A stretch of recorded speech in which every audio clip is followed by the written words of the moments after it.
سورہ نمل آیت نمبر 82۔ اعوذ باللہ من الشیطان الرجیم، بسم اللہ الرحمن الرحیم۔ آیت نمبر 82 سورہ نمل بہت انٹرسٹنگ اس کی انٹرپریٹنگ ہے، اس کی تفسیر ہے۔ لوگوں نے بہت ڈیفرنٹ انداز میں اس کی تفسیر کی ہے۔ ایکچوئل ہم کانٹیکس میں پڑھ رہے تھے کہ اٹھائے جانے والا دن، قیامت کا برپا ہونا، جس پر اللہ تعالیٰ نے فرمایا کہ بے شک رب آپ کا وہ فیصلہ فرمائے گا ان کے درمیان اپنے حکم سے۔ اور ہم نے یہ بھی پڑھا تھا کہ جب ہم مر جائیں گے اور مٹی ہو جائیں گے تو کیا اللہ تعالیٰ ہمیں اٹھائیں گے، اور یہ تو ایک پہلو کی کہانیاں ہیں، یعنی قیامت کا ٹاپک چل رہا تھا۔ اور اس میں جب آیت آتی ہے 82 کہ وَإِذَا وَقَعَ الْقَوْلُ، اور جب واقع ہو جائے گی بات، علیہم، ان لوگوں پر، یعنی جب قیامت برپا ہو جائے گی، اخرجنا لہم، نکالیں گے ہم ان کے لیے، دابۃ من الارض، ایک چلنے پھرنے والا زمین میں سے، تکلمہم، وہ کلام کرے گا ان سے، وہ بات کرے گا ان سے، وہ بتائے گا ان کو۔ اس میں لوگوں نے اس کی تفسیر یوں لی کہ ایک تو یہاں پر آ رہا ہے وَإِذَا وَقَعَ الْقَوْلُ، جب واقع ہو جائے گی وہ قیامت کی گھڑی، یعنی سور پھونک دی جائے گی۔ جبکہ اس کا ترجمہ لوگوں نے کیا ہے کہ جب آ پہنچے گی ہماری بات پوری ہونے کا وقت، یعنی اس کو قرب قیامت بھی لے لیا کہ قیامت کے قریب ایک جانور نکلے گا اور وہ لوگوں سے باتیں کرے گا اور وہ کہے گا کہ اے لوگوں، تم آیتوں پر ایمان نہیں لاتے تھے۔ یعنی لوگوں کی انٹرپریٹنگ یہ ہے کہ قرب قیامت سے پہلے، یعنی ابھی قیامت برپا ہوئی نہیں ہے، اس سے پہلے یہ ایک نشانی آئے گی کہ ایک جانور زمین سے نکلے گا اور وہ کلام کر کے لوگوں سے کہے گا کہ لوگوں، تم اللہ کی آیتوں پہ ایمان نہیں لاتے تھے۔ جبکہ مجھے یہ نظر آ رہا ہے اس آیت میں کہ جب واقع ہو جائے گی، جیسے ہم پڑھتے ہیں اذا وقعت الواقعہ،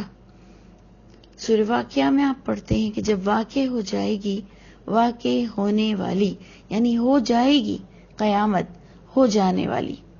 ادھر بھی یہی لکھا ہوا ہے کہ جب قیامت برپا ہو جائے گی، جب وہ ہماری قیامت کی بات واقع ہو جائے گی، وقع القول، جب وہ قول اللہ کا قیامت کا واقع ہو جائے گا، علیہم، ان لوگوں پر، اخرجنا لہم، نکالیں گے ہم ان لوگوں کے لیے، کیونکہ اس دن تو سبھی نکلیں گے نا، آپ نے، میں نے، سب نے نکلنا ہے، تو نکالیں گے ہم ان کے لیے، یعنی وہ لوگ بھی نکل کر بتائیں گے، دابۃ من الارض۔ لوگوں نے اس کا ترجمہ لے لیا جانور نکلے گا زمین سے، جبکہ آپ پورے قرآن سے لے لیں دابہ، یہ دابہ کا معنی ہوتا ہے کوئی بھی چلنے پھرنے والا، کیڑے ہوں، مکوڑے ہوں، جانور ہو، انسان ہو، فرشتہ ہو، جو بھی زمین پہ چلتا پھرتا ہے اس کو دابۃ من الارض، چلنے پھرنے والے کو زمین سے نکالا جائے گا۔ جبکہ یہ بات اللہ ہم سب کے لیے کہتے ہیں کہ جب وہ واقع ہو جائے گی، وہ قیامت کا دن، تو ہم سب کو نکالیں گے۔ وہ بیان کرے گی زمین اپنے احوال، یہاں تک سورہ زلزال میں بتایا گیا، اور انسان زمین سے کہے گا کہ یہ کیا ہو گیا ہے، یعنی ہر طرف سے انسان کی خبریں نشر ہوں گی اور انسان کے خلاف اس کے اعضاء بھی گواہی دیں گے۔ یہ ڈیفرنٹ انداز میں قیامت کے بارے میں قرآن ہمیں آگاہی دیتا ہے۔ بالکل اسی طرح مجھے یہاں نظر نہیں آتا کہ ہم اس کا ترجمہ جانور کر دیں، کیونکہ میرے نزدیک تو جانور اس دن کیا نکلے گا، کیونکہ حساب کتاب تو انسانوں کا اور ہونا ہے۔ فرشتوں کی بارے میں بتایا جاتا ہے کہ وہ ایک طرف ہانکے چلے جائیں گے، ایک نشان کی طرف، اور انہیں ایک سائق ہوگا، ایک شہید ہوگا، یعنی ایک پکڑ کر لے کر جانے والا اور ایک اس کے بارے میں گواہی دینے والا، پھر اعمال نامے نشر ہوں گے. یعنی یہ ساری باتیں ہمیں قرآن سے ملتی ہیں. تو اگر ہم اسے جانور نہ کریں ترجمہ، اور ہم دابۃ من الارض کا ترجمہ یہ کر دیں کہ نکالیں گے ہم ان کے لیے چلنے پھرنے والا زمین سے، جو ان کو بتائے گا یہ بات جو کہ عام ہے کہ ان الناس، اے لوگوں، یہ کہ لوگوں تھے جو ہماری آیتوں پہ یقین نہیں رکھتے تھے، انہیں وہ بتائے گا کہ دیکھو آ گیا نا وہ وقت. یعنی سمپل مجھے تو اس آیت کا ترجمہ یوں نظر آتا ہے کہ جب قیامت برپا ہوگی تو اللہ زمین سے وہ چلنے پھرنے والوں کو نکالیں گے جو لوگوں کو بتائیں گے اور کہیں گے کہ دیکھو آ گیا نا وہ وقت جس پر تم یقین نہیں رکھتے تھے. تو اگر ہم سورہ حاقہ کو بھی دیکھیں تب بھی وہاں پر یوں کچھ آیت ملتی ہے کہ جب اعمال نامہ دائیں ہاتھ والوں کو دیا جائے گا تو وہ بھی یہی کہیں گے کہ دیکھو میرا اعمال نامہ پڑھو، انی ظننت انی ملاق حسابیہ. یہ آیت نمبر 19 اور 20 ہے سورہ حاقہ کی، کہ وہ سیدھے ہاتھ والا وہ کہے گا انی ظننت انی ملاق حسابیہ، بے شک میں یقین رکھتا تھا کہ بے شک مجھے میرے حساب کتاب سے ملاقات کرنی ہے. تو گویا میں نے اس کو ایسا نہیں لیا کہ ایک جانور نکلے گا اور وہ کہے گا. اور اگر آپ لے بھی لیں یہ بات کہ قیامت جب برپا ہوگی تو ایک جانور نکل کر بھی لوگوں کو بتائے گا کہ دیکھو اے لوگوں وہ دن آ گیا نا جو تم شک کرتے تھے، جو تم اس عذاب کی جلدی مانگتے تھے، جو تم اس قیامت کا دن مانگتے تھے، دیکھو وہ آ گیا نا. کہ جو لوگ آیتوں کا یقین نہیں رکھتے تھے، دیکھیں آیتوں کا سوال صرف آیتوں کے بارے میں کیا جائے گا، حجت صرف آیتوں کے بارے میں ہوگی. تو آپ اگر جانور کے نکلنے کا لے لیں، لیکن میں اس کو ایک کامن آیت کے تحت لیتی ہوں کہ اللہ تعالیٰ چلنے پھرنے والے کو زمین سے نکالیں گے اور وہ بھی لوگوں میں گواہی دے گا کہ اے لوگوں وہ آ گیا نا دن جس کا وہ یقین نہیں رکھتے تھے. اور پھر اب قیامت کے بارے میں کچھ باتیں بتائی جائیں گی کہ وَيَوْمَ نَحْشُرُ مِنْ كُلِّ أُمَّةٍ فَوْجًا، اور جس دن ہم جمع کریں گے ہر امت میں سے ایک فوج کو، ایک گروہ کو، ممن یکذب بآیاتنا، خاص ان لوگوں کا بیان آ رہا ہے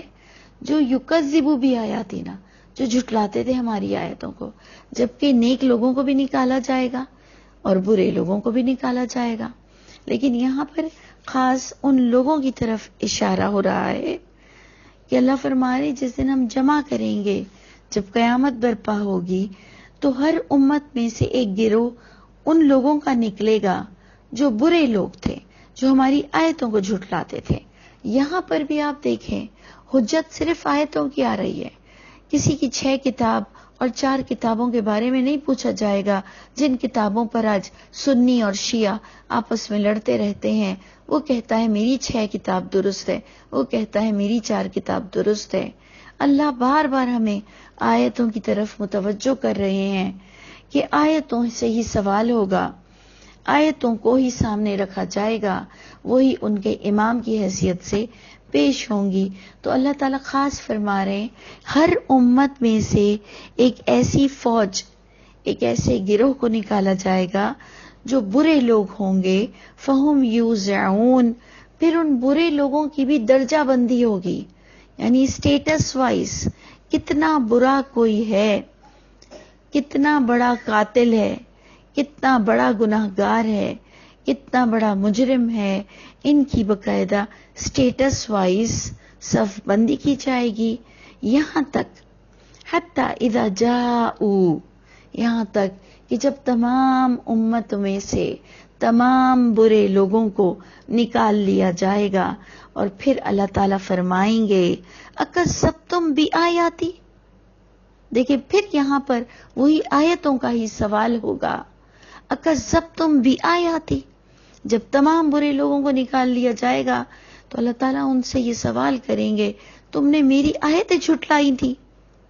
یہ جو ہم لوگوں کو کہتے ہیں پچھلی کتابیں مسخ ہو گئیں، گم ہو گئیں، مکس ہو گئیں، یاد رکھیے ہر دور میں اللہ تعالیٰ اپنی آیتوں کو محفوظ رکھتے ہیں. ہر دور میں تصدیق کرنے کا حکم دیا گیا ہے کہ تم پچھلی کتاب سے نئی کتاب کو تصدیق کرو گے تو گویا وہ پرانی کتاب اپنی انتہا تک کہ جس تک تصدیق کی جائے اس حد تک وہ محفوظ ہوگی. اللہ تعالیٰ کی یہ ذمہ داری ہے. اللہ تعالیٰ نے یہاں تک قرآن مجید کے لیے بھی کہا کہ تم پچھلی کتابوں سے اس کتاب کی تصدیق کر لو. محمد صلی اللہ علیہ وسلم کے دور میں کہا گیا، جو کہ عیسیٰ علیہ السلام کے کئی سالوں بعد محمد صلی اللہ علیہ وسلم کا بعثت ہوئی، ان کو بھیجا گیا. لیکن پھر بھی اللہ تعالیٰ فرماتے ہیں تم تصدیق کر لو پچھلی کتابوں سے کہ محمد صلی اللہ علیہ وسلم کوئی نیا دین نہیں لائے ہیں. یہ وہی پچھلی دین کو ٹیلی کرتا ہے، یہ وہی پچھلے دین کی ایک چین کا حصہ ہے. اسی لیے پچھلے تمام نبیوں کا درجہ بھی ایک برابر ہے. تو آپ غور کریں آج ہی کے سبق میں جبکہ ہم نے کچھ چند آیتیں پڑھی ہیں 2 سے 3، اس میں آپ کو تینوں آیتوں میں آیتوں کے بارے سے سوال ہوگا، یہ بات خاص بتائی گئی. اور پھر اب کہا جائے گا اللہ تعالیٰ سب سے کہیں گے تم نے میری آیتیں جھٹلائی تھی، وَلَمْ تُحِيطُوا بِهَا عِلْمًا، تم نے احاطہ نہیں کیا تھا، تم نے اسے سمجھا نہیں تھا، تم نے اس کو گریپ نہیں کیا تھا علم کی بنیاد پر. یہ ٹیکسٹ تھا، یہ وحی تھی، اسے ہر ایک کو انڈیویجول حیثیت سے اسے سمجھنا تھا. اسے کسی کے لیے کسی پر ریلائی نہیں کرنا تھا، اسے کسی پہ بھروسہ نہیں کرنا چاہیے تھا، ایون اپنے ماں باپ پر بھی اور اپنے بزرگوں پر بھی اور اپنے علماؤں پر بھی اسے بھروسہ نہیں کرنا چاہیے تھا اس کتاب کے بارے میں، کیونکہ اللہ تعالیٰ انڈیویجول حیثیت سے پوچھیں گے کہ تم نے خود اس کا احاطہ نہیں کیا تھا علم سے. اس سے پتہ چلتا ہے کہ یہ اپلیکیبل ہے، اس کا احاطہ ریزسٹنس آپ اس کی رکھتے ہیں.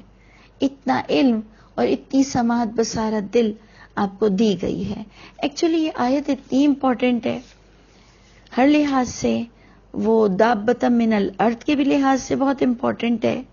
پھر آیتوں کے لحاظ سے بھی یہ آیتیں بہت امپورٹنٹ ہے کہ ہر انڈیویجول سے یہ کویسچن ہوگا. اور پھر یہاں پر میں بات کو اینڈ کرتی ہوں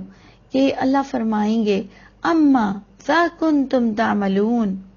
کیا کرتے رہے زندگی بھر، کیا کرتے رہے، اما ذا کنتم تعملون. اللہ تعالی ہم سب کو اس دن ذلیل ہونے سے بچائے. اور ایک آیت اور آگے لے ہی لیتی ہوں کیونکہ وہ اسی ہی کے کانٹیکس میں آ رہی ہے کہ وَوَقَعَ الْقَوْلُ عَلَيْهِمْ،